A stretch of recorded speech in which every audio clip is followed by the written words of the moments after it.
Esse aqui são os últimos slides do nível 5 do curso da Astrologia Védica. Vamos dar uma olhada aqui. Com Mangal Nitya, na 12ª bhava, a pessoa gasta todo o dinheiro que ganha, além de ficar sobrecarregada de dívidas e despesas. A pessoa fica vulnerável a ser roubada por ladrões ou ter inimigos secretos. Não, a pessoa não consegue dormir em boas camas e pode ter um impulso sexual pervertido. Se essa pessoa viaja a lugares remotos e estrangeiros, ela vai experimentar dificuldades. Ela também pode ter problemas no olho e ouvido esquerdos ou nos pés. Também pode levar a um baixo estado de existência após a sua morte. O Mangal Nitya, em debilidade, não favorece a obtenção de propriedades imóveis, porque o Mangal rege esses assuntos. E a pessoa sofre grandemente devido aos seus irmãos mais novos, que também é um assunto que Mangal rege. Além de existir a possibilidade de ter o sangue impuro, porque Mangal também rege o sangue.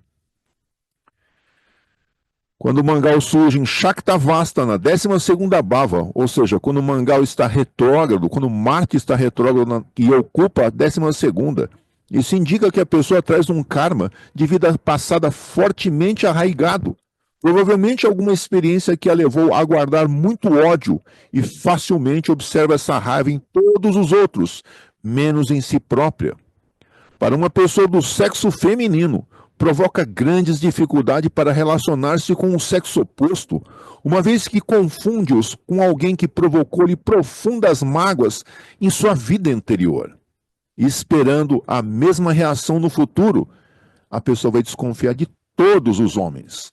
Então é muito importante verificarmos, as mulheres, né, verificarem se elas não têm esse comportamento, porque Mangal poderia estar nessa posição.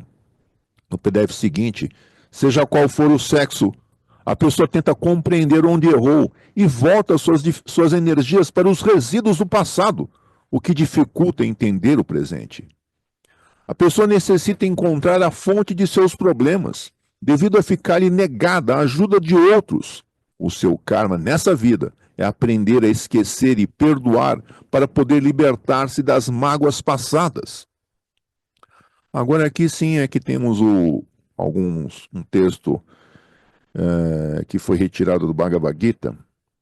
Arjuna é chamado no Bhagavad Gita de arqueiro supremo, não apenas por sua habilidade em manejar seu arco Gandiva, mas também devido à sua capacidade de estabelecer-se firmemente fixo na meta mais elevada, a consciência de Krishna. Como um estudante perfeito, Arjuna pôde entender que, além da batalha de Kurukshetra, na qual ele teria que participar, existia uma outra batalha, a batalha interior, cujos inimigos haviam se posicionado estrategicamente dentro dos sentidos, dentro da mente e dentro dessas inteligência material.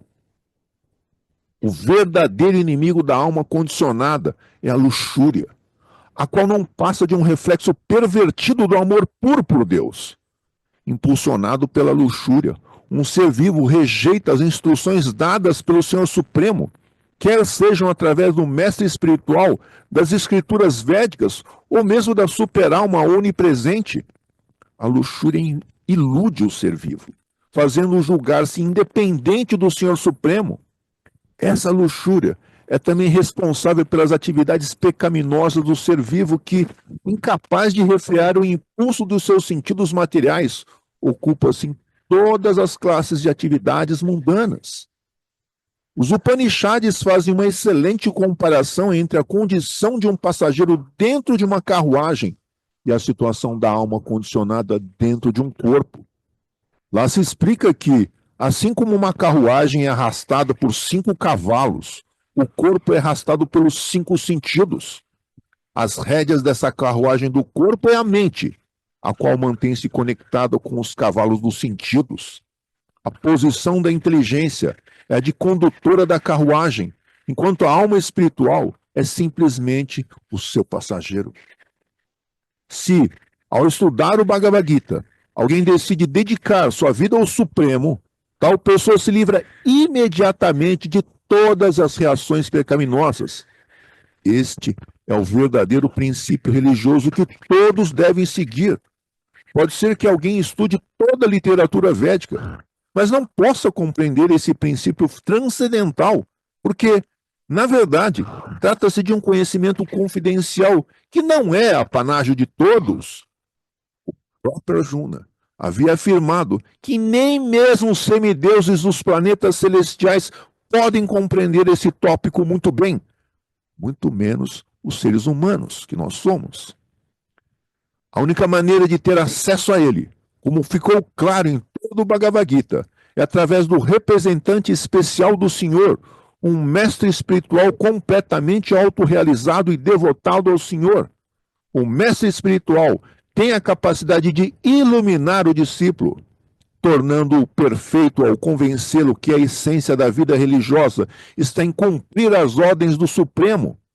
Deve-se entender claramente que o mestre espiritual é o representante do Senhor Supremo. E desse modo, não há diferença entre satisfazer um mestre espiritual ou o Senhor Supremo, pois tanto ele como o Senhor Krishna falam os mesmos ensinamentos transcendentais. Satisfazendo-se o Guru, satisfaz-se também o Senhor Supremo. O cativeiro material é decorrente do fato de se ter executado atividades pecaminosas de suas vidas passadas. Mas ninguém precisa ficar preocupado com tal cativeiro material, pois o Senhor Supremo assegura que pessoalmente cuidará de seu devoto, salvando-o das reações pecaminosas. Uma vez que o Senhor Supremo cancelará o karma passado, é melhor que a pessoa aceite a guia do mestre espiritual e se preocupe unicamente com a boa execução do seu serviço devocional e confie na misericórdia do Senhor. Ao moldar sua vida de acordo com as instruções do mestre espiritual, a pessoa passa a levar uma vida austera e disciplinada. A raiz da existência material é a ignorância, a qual se manifesta como indiferença ao serviço devotado ao Senhor Supremo. Esta disposição à execução do serviço devocional se deve ao falso ego, o qual é motivo pela inveja do Senhor Supremo e está sempre querendo colocar sua vítima na posição de controlador ou então na posição de desfrutador independente. O mestre espiritual, portanto, ilumina o verdadeiro discípulo sobre sua posição como servo do Senhor e o instrui a ocupar-se corretamente, eliminando assim a ignorância e o falso ego de seu discípulo. Por explicar as complexidades do serviço devocional ao discípulo e desvendar os mistérios sobre a ciência de Deus, o mestre espiritual presta o mais valioso de todos os serviços e, por isso, é considerado como o servo mais querido do Senhor. Na verdade, ele ocupa a posição mais gloriosa nesse mundo, alguém que se dedica a criar oportunidades para ajudar as outras pessoas a se livrarem da existência material e a se tornarem conscientes do Supremo. O conhecimento transcendental tem 3 divisões. O conhecimento do aspecto impessoal de Deus, o que eles chamam de nirvana, o conhecimento da superalma onipenetrante e o conhecimento da personalidade de Deus.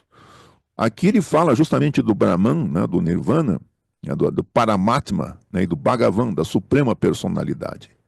Dos 3, o conhecimento transcendental sobre a personalidade de Deus é superior e tem importância especial, pois só pode ser obtido através do serviço devocional. De fato, pelo desempenho do serviço devocional puro, a pessoa pode conhecer o Senhor Supremo como Ele é, e assim receber a permissão de entrar em diferentes graus de associação direta com o Senhor. Evidentemente, as pessoas comuns ficam surpresas com a descrição dada aqui pelo Senhor, que informa o método para se desapegar do mundo do gozo dos sentidos.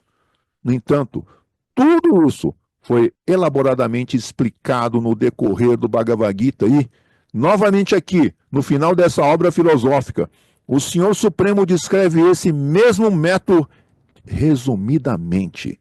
Primeiramente, ele fala sobre a purificação através da inteligência, ou seja, o primeiro passo é se aproximar de um guru autêntico que siga o sistema do Parampara e receber dele instruções transcendentais sobre o conhecimento védico, pois ninguém deve tentar extrair seus próprios significados das escrituras, enquanto se baseia em seu conhecimento imperfeito mundano.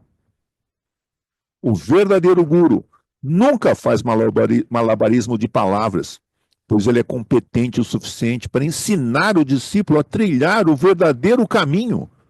Na verdade, sem a ajuda de um guru autorrealizado, a pessoa continuará especulando filosoficamente vida após vida, sem chegar a uma conclusão final. Se o discípulo for sincero e seguir as instruções do guru, ele se elevará ao plano de conhecimento perfeito que se manifestará pelo desapego às atividades do gozo de sentidos. Somente ingressando nessa fase elevada da vida espiritual é possível entrar nas complexidades da ciência de Deus, e não através do conhecimento gramatical ou então através da especulação acadêmica. Estando desapegado dos prazeres inferiores dos sentidos, tal pessoa se situa no modo da bondade, onde as dualidades de apego ou ódio não atuam. Estando livre do conceito corpóreo, ela leva uma vida simples e tranquila e prefere manter-se introspectiva, procurando viver num lugar mais silencioso, favorável às práticas espirituais. A sua vida é disciplinada e ela diminui suas propensões materiais corpóreas, tais como comer, dormir, falar e etc. Tal estágio da vida perfeita é chamado tecnicamente de Brahmabhuta, ou seja, o estágio onde a pessoa se situa no transe da autorrealização e não desperdiça seu tempo valioso com atividades insensatas. Renunciar no modo da ignorância significa renunciar aos deveres prescritos. Por exemplo, os pais de uma criança têm o dever de protegê-la e de educá-la material e espiritualmente. Mas caso esteja no modo da ignorância, os pais se tornam irresponsáveis e deixam de cumprir esse importante compromisso. Tal renúncia está no modo da escuridão. A pessoa sob a influência da paixão é muito instável. Às vezes, quando a situação lhe é conveniente, a pessoa apaixonada dedica-se entusiasticamente ao cumprimento de seus deveres. Mas quando a situação se torna difícil, problemática ou então desconfortável, ela tem a tendência de abandoná-los. Isso é um exemplo típico de renúncia influenciada pela paixão, e tenho certeza que muitos de nós estamos nos vendo nessa frase. Mas o Bhagavad Gita nos ensina o tempo todo que devemos agir com o conhecimento perfeito, executando nossos diferentes deveres o melhor possível e, ao mesmo tempo, nos mantendo desapegados do resultado final. Essa é a característica no modo da bondade. Tal pessoa mantém-se estável o tempo todo, independente das diferentes situações externas que possam surgir. Se a situação se torna desfavorável, por exemplo, ela não age de má vontade, ou então fica se lamentando ou resmungando. E quando as condições favoráveis se apresentam, ela tampouco se sente excessivamente jubilosa. Sua inteligência é pura e nunca se altera devido às condições externas. Como o Sr. Krishna já havia explicado, ele novamente enfatiza que ninguém consegue se livrar completamente da ação. Desse modo, a ideia de renunciar a todo tipo de trabalho é falsa e impraticável. Na verdade, em vez de abandonar o trabalho em nome da assim chamada renúncia, deve-se abandonar, isso sim, o fruto do trabalho. A ideia é que, executando o trabalho da menor maneira possível e, ao mesmo tempo, oferecendo o fruto ao Senhor Supremo, atinge-se a plataforma pura e perfeita da renúncia. Isto irá manter uma pessoa livre do compromisso de permanecer nesse mundo material, ou seja, livre do desfrute ou do sofrimento dos resultados dos seus atos.